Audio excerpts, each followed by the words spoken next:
Hi, it's Rita from Boulder Bar, and I wanted to address a question that I'm asked quite often at the studio. A new client comes in and they say to me, if I do bar, will I get arms like yours? How do I get rid of tricep flab? That kind of stuff. The short answer to that, and maybe not the most popular answer, is clean nutrition. So if you remove the layer of fat that's covering the muscle, you'll expose the muscle. Now there is a lot that we can do to target and tone the muscle and tighten it up. And we do. And my classes are very tricep focused, I'd say. And I'm going to show you an exercise and a modification that we would do in class called tricep dips. So you stay seated. You're going to bend your knees and place your feet flat and lift up nice and tall, as if that back wall has moved in, is touching you from your head to your tailbone. Place your wrists directly underneath your shoulders, allowing your fingertips to turn out slightly, but no more than straight out.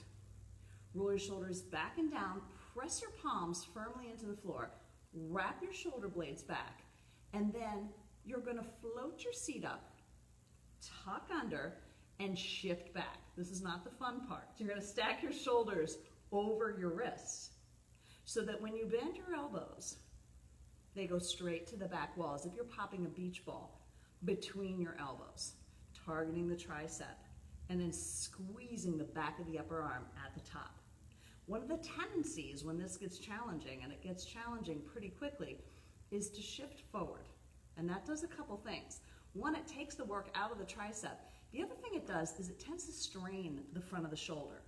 So you always want to stack the joint over the joint. It also makes it more efficient. So tuck under, shift back, lift your chest, you tuck your seat so you don't just bottom out, and you bend and straighten and bend and press up. You can take pulses, you can pulse down, elbows going straight behind you. Or you could push the floor away.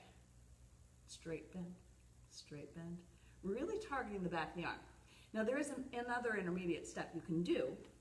If you're not quite ready to float your seat, you can hinge back and press. I'm pressing my palms firmly into the mat and putting weight back, but not quite as much weight as I would be if my seat was floated.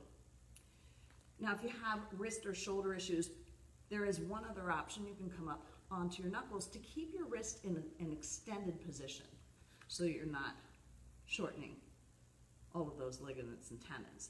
And the other thing you can do as a modification, if weight bearing on your hands is not an option for you, you can grab a heavier weight, lift your arms straight overhead, point your elbows to the front, drop your shoulders away from your ears, pull your abs up and in, and bend and extend.